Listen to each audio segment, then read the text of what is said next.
आ रही सबको आवाज?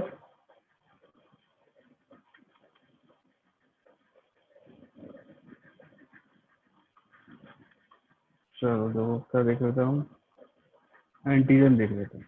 ठीक है, तो देखो, antigen is a substance that stimulate the immune system of our body and produce specific antibody. तो ध्यान रखना, जो बाहर से जो कोरोना आया वो एक एंटीजन है जो हमारी बॉडी में एंटर करा है। उसने क्या करा, हमारी बॉडी के इम्यून सिस्टम को क्या करा, स्टिमुलेट करा, उत्तेजित करा और बोला कि आप अपनी बॉडी के अंदर क्या प्रोड्यूस करो, एंटीबॉडी। तो क्या करो, एंटीबॉडी प्रोड्यूस होगी तभी वो एंटीजन को क्या कर पाएंगे, खत्म कर पाएंगे। वो एंटीबॉडी प्रोड्यूस होगी तभी क्या हो पाएगा, एंटीजन खत्म हो पाएगा। ठीक है ना। अब ये ध्यान रखना आप, ये जो नीचे दिख रहा हो ना आपको, एक स्ट्रक्चर दिख रही है ना, गोल गोल सी, ठीक है, दिख रही है आपको स्ट्रक्चर, ठीक है ना। ये क्या एंटीजन है, ठीक है ना। अब इस पे आपको ये भी दिख रहे होंगे थोड़े थोड़े स्टार टाइप का ना लाइन है, स्पाइक बोलते हैं उसको, अपन स्पाइक बोल सकते हैं, ठीक है ना। अब जैसे इसी ये स्पाइक की जो स्ट्रक्चर दिख रही है ना, बिल्कुल सेम टू सेम स्ट्रक्चर किसकी होगी, एंटीबॉडी की। हाँ, कोरोना जैसा दिख रहा है साहब, बिल्कुल। वो कोरोना से थोड़ा सस्ता है, ये सस्ता वाला कोरोना है, इसलिए इसमें ज्यादा सीन भी नहीं है स्पाइक। तो देखो स्पाइक की जैसी, देखो जिस तरह से स्पाइक की स्ट्रक्चर होगी ना, उसी तरह से स्ट्रक्चर किसकी होगी, एंटीबॉडी की होगी। क्योंकि एंटीजन का जो स्पाइक है किसके अंदर एडजस्ट होता है, एंटीबॉडी के अंदर एडजस्ट होता है। तो ये ध्यान रखना आप। फिर अब ये भी ध्यान रखना है कि ये स्पाइक स्पाइक के बेस पर ही अलग अलग एंटीजन होते हैं, कि स्पाइक की जो स्ट्रक्चर होगी ना उसी के बेस पर एंटीजन बोला जाएगा, अलग अलग एंटीजन। ठीक है, जैसे मैं आपको बताता हूँ डायग्राम से।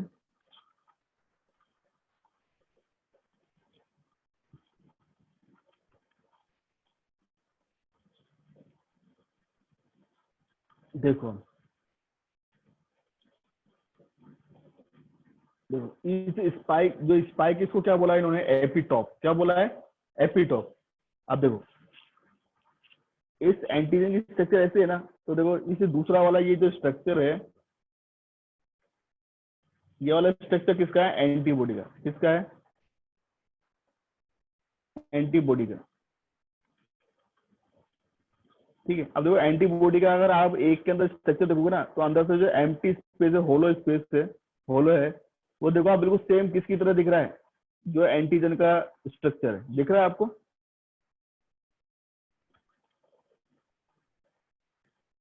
तो ये ध्यान रखना, जब भी तो इससे बोला भाई अगर इसका स्ट्रक्चर सेम होगा ना, इसका मतलब ये वाला जो एंटीबॉडीज है, ये वाला जो एंटीबॉडीज, ये किसके लिए बना है, इस एंटीजन के लिए बना है। और जैसे ये एंटीबॉडी, ये एंटीजन, ये वाला एंटीजन इस एंटीबॉडी के अंदर जैसे एडजस्ट होता है, इंटरेक्ट करता है, तो ये इसको क्या कर देगा, खत्म। क्या हो जाएगा वहां पर, ब्लास्ट, खत्म हो जाएगा सर। और आप क्या हो जाओगे, सही, आपके सब सही रहेंगे। जो देखो आपको, देखो antigen, an antigen is a molecule that initiate the production of antibodies, antibodies के प्रोडक्शन के लिए इनिशिएट करता है, cause a immune response। इसकी वजह से होता है immune response. Antigen are large molecules of protein, ये देखो antigen are large molecule of protein, antigen large molecule होता है प्रोटीन के, present on the surface of pathogen. जो पैथोजन होता है, बैक्टीरिया, फंगी, वायरस होता है या अदर फॉरेन पार्टिकल्स होते हैं, उसके कहाँ होता है, सरफेस पर होता है।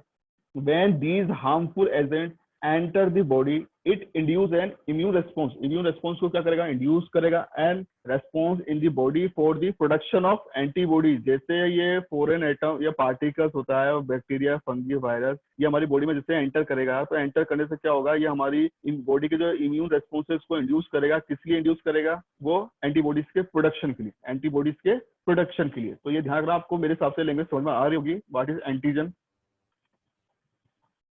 नहीं, इजी वे के अंदर।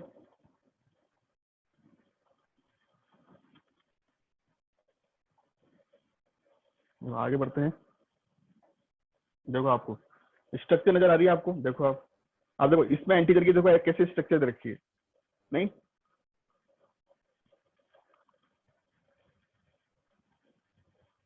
इसमें क्या होगा, फिट हो जाएगा।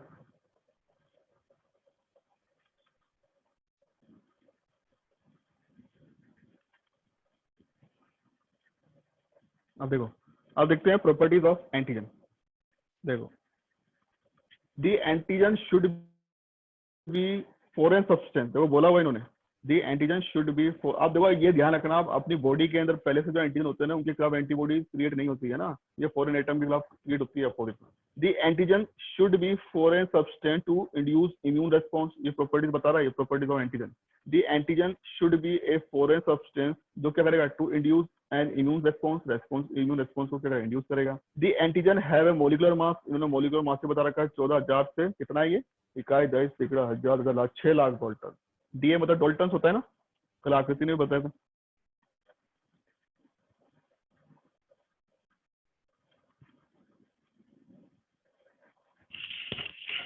ठीक है ना, तो एंटीजन का मॉलिक्यूलर वेट बता रखा है इन्होंने। आगे देखो, दे आर मेनली, देखो ये सब क्या होते हैं, प्रोटीन और पॉलीसेकेराइड, मतलब कोरोना क्या है, प्रोटीन का भैया, तो किसी को प्रोटीन चाहिए तो ले सकते हैं। ठीक है, they are mainly protein and polysaccharide, वो जनों में प्रोटीन की जरूरत है तो वो ले सकते हैं। आगे, the more chemically complex they are more immunogenic they will be, है ना। Antigen are species specific, the age influence the क्या immunogenicity, very young and very old people exhibit very low immunogenic, है ना। तो बोला बहुत छोटे जगह तो बोलते हैं आज कोरोना काल में बच्चे और बूढ़ों को दूर रखो क्योंकि उनका इम्यून सिस्टम क्या होता है, ठीक है, न्यूक्लियर प्रोटीन, सही बात। ये प्रॉपर्टीज हो गई एंटीजन की। आगे बढ़ते हैं, देखो तो टाइप्स ऑफ एंटीजन बता रखा है उन्होंने, on the basis of origin बता रखा है। There are different types of antigen on the basis of origin. एक नाम बता रखा है एक्सोजीनस एंटीजन, तो बता रखा है exogenous antigen or external antigen, exogenous antigen or external antigen that enter the body from outside. Outside कैसे बता रखा है उन्होंने, इनहेलेशन या इंजेक्शन, ठीक है ना, एक्सेट्रा। दीज इंक्लूड फूड,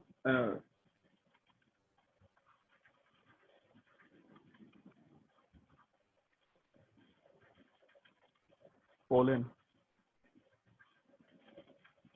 जो यहाँ पर लिख रखा है, एक तो लिख रखा है पालन, लिख रखा है पालन का मतलब होता है पराग, है ना। एक लिखा है एरोसोल्स,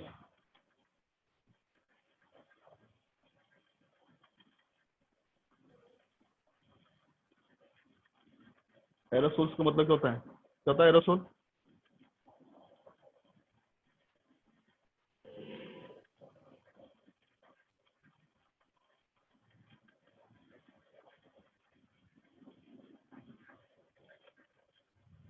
सॉलिड इन गैस, बिल्कुल बता दिया मैंने। ये क्या है, एक्सोजीनस, एक्सोजीनस। एरोसोल क्या होता है, सॉलिड इन गैस। तो एंडोजीनस एंटीजन, सॉलिड लिक्विड इन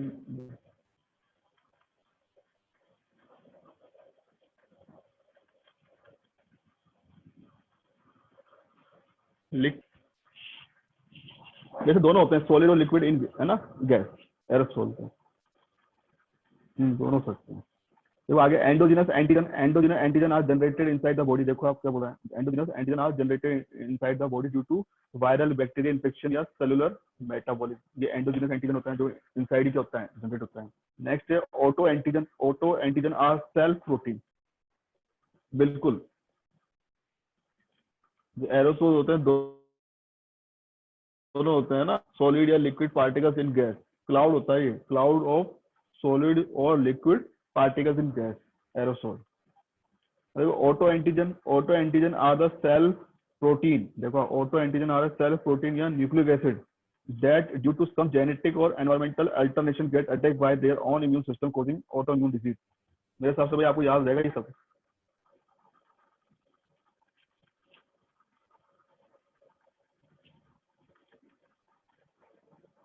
करना पड़ेगा।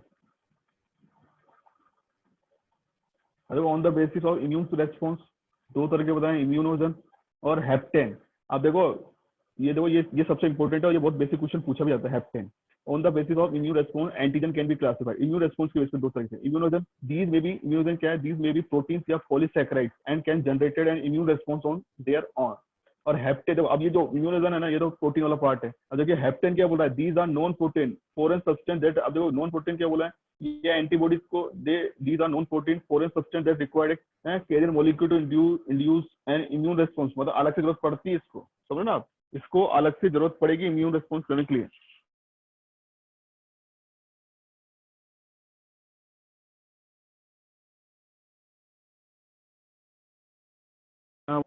ब्लड के बारे में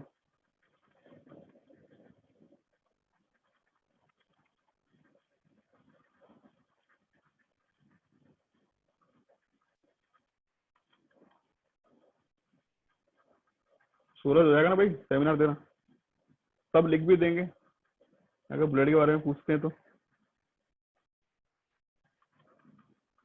जो दिख रहा होगा आपको, कल पढ़ेंगे इसके बारे में, लास्ट हो सकता है कल अपना, ठीक है। इसके बाद अपन कल पढ़ेंगे और कल अपना जहां तक है खत्म हो जाएगा, ठीक है ना। यहाँ तक समझ आया ना आपको, हो जाएगा ना आपको। ये सिंपल लैंग्वेज है मेरे हिसाब से, भाई सिंपल लैंग्वेज है, आपको ये समझ में आना चाहिए ना, ब्लड के बारे में, प्रोटीन्स के बारे में, न्यूक्लिक एसिड के बारे में जो अपन ने पढ़ा है। थैंक यू, मैं तो सबने मैसेज कर दिया, बाय करने से चलो ठीक, चलो कुछ कल मिलते हैं फिर अपन, है ना। Okay bye, thank you, welcome, thank you sir, thank you.